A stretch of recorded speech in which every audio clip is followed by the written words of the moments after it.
ప్రభునందు ప్రియమైన దేవుని బిడ్డలైన మీకందరికీ ప్రభు నామములో వందనాలు తెలియజేస్తూ ఉన్నాను. దేవుడు మిమ్మును మీ కుటుంబాలను దీవించునుగాక. ప్రతిదినము కూడా సిలువ సన్నిధి యూట్యూబ్ ఛానల్లో అప్లోడ్ చేయుచున్నటువంటి వర్తమానాన్ని మీరు వింటూ ఉండగా ప్రభు మిమ్మల్ని దీవించాలని, వాక్యము ద్వారా మిమ్మల్ని ఆశీర్వదించాలని మరి ప్రభువుని ఎంతగానో కోరుకుంటూ ఉన్నాను. మరి ఈ దినము కూడా ప్రత్యేకమైనటువంటి లేఖన భాగమును ధ్యానం చేద్దాం. మత్తయి సువార్త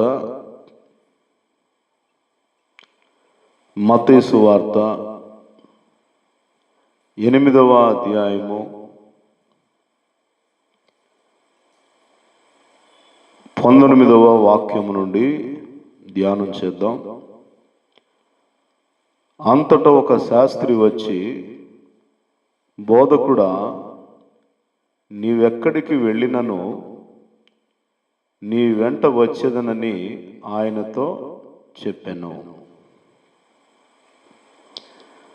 ఒక వ్యక్తి ప్రభువారిని వెంబడించడానికై ప్రభు ఎక్కడికి వెళితే అక్కడికి ఆయనతో పాటు వెళ్ళాలని, ఆయనతోనే ఉండాలని మరి ప్రభువారిని అడిగాడు. నిజంగా చాలామంది దైవజనులను చూచినప్పుడు,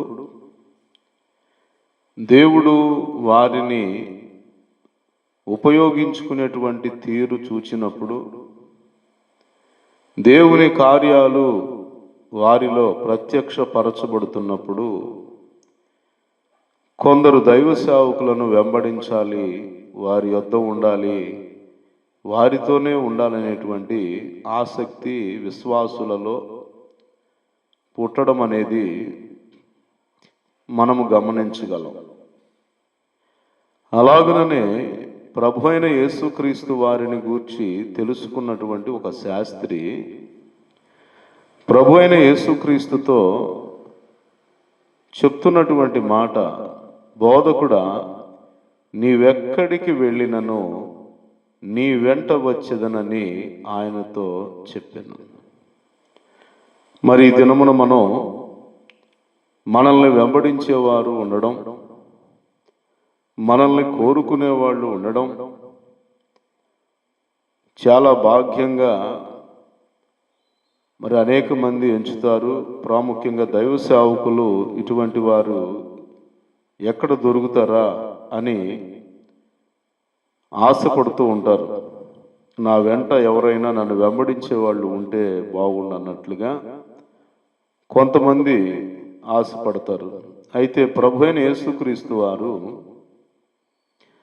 ఆ శాస్త్రి గారికి ఇస్తున్నటువంటి సమాధానాన్ని, చెప్తున్నటువంటి మాటను మనము నిశితముగా పరిశీలించినట్లయితే అందుకు ప్రభువారు ఏమన్నాడు అంటే,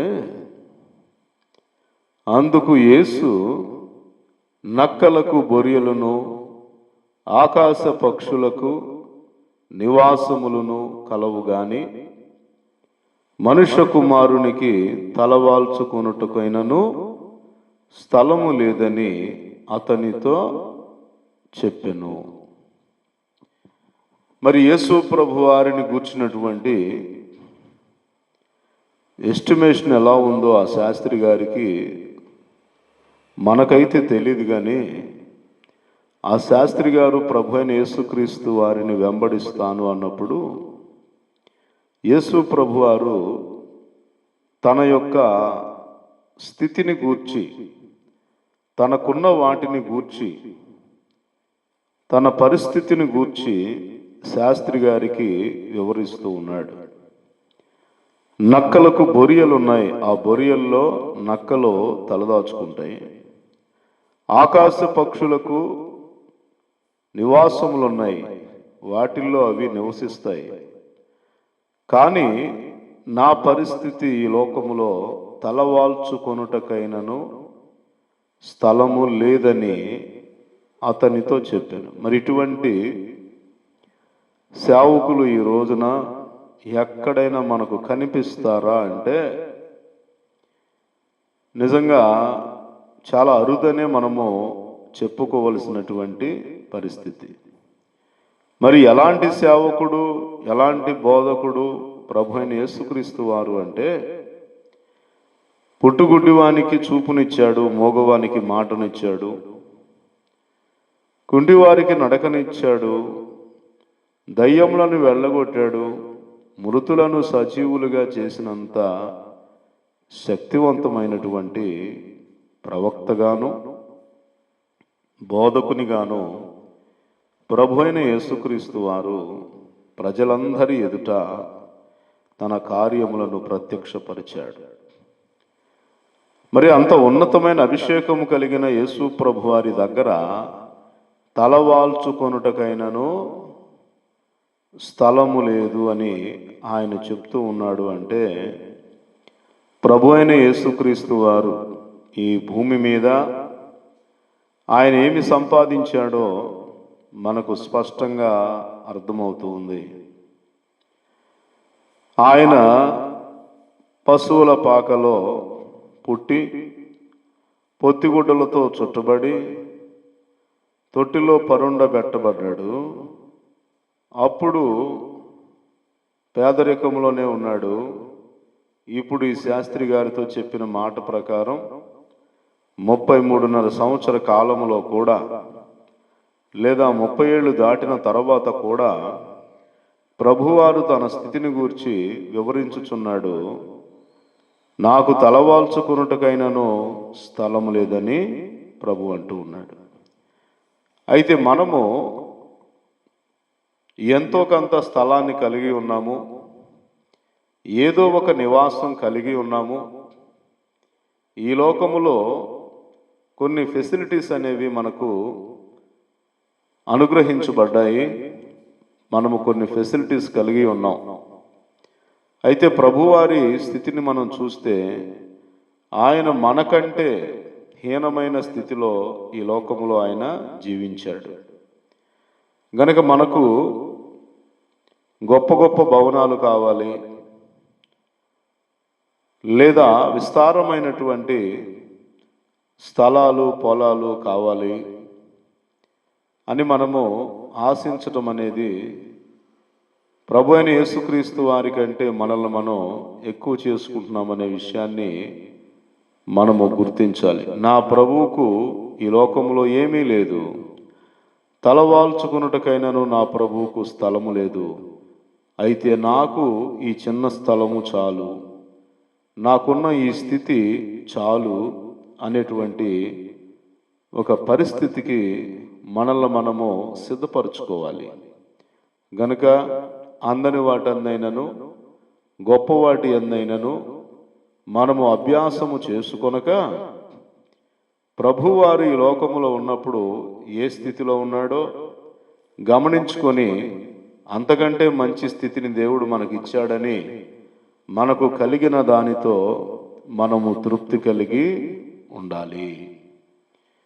హెబ్రీలకు రాసిన పత్రిక 13వ అధ్యాయములో ఈ మాటకు అనుబంధంగా, ఈ వాక్యానికి అనుబంధంగా పౌలు గారు మాట్లాడుతూ ఉన్న మాటను గమనిద్దాం. ధనాపేక్ష లేని వారై మీకు కలిగిన వాటితో తృప్తి పొంది ఉండుడి. ధనాపేక్ష లేని వారై మీకు కలిగిన వాటితో తృప్తి పొంది ఉండుడి. కలిగిన దానితో మనము తృప్తి పొంది ఉండడం దేవుని యొక్క చిత్తమై ఉంది.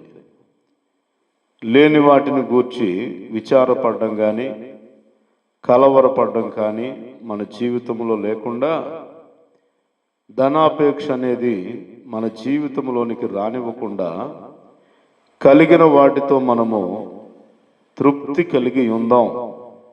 ఎందుకంటే ప్రభు అంటున్నాడు, నిన్ను ఏమాత్రమును విడువను, నిన్ను ఎన్నడును ఎడబాయనని ఆయనయే చెప్పెను. గనుక ప్రభు మనకు సహాయకుడు, మనము భయపడనక్కర్లేదు. నరమాత్రుడు మనకేమీ చేయలేడు. గనుక ప్రభువును చూచి ధైర్యంగా ఉందాం, ప్రభు ఉన్నాడని అతిశయంగా ఉందాం. ఆయన ఎన్నడు విడువడు, ఎడబాయడు అనే విషయాన్ని మనము గుర్తిద్దాం. ప్రభు మనకు తోడుగా ఉండునుగాక. ఆమేన్.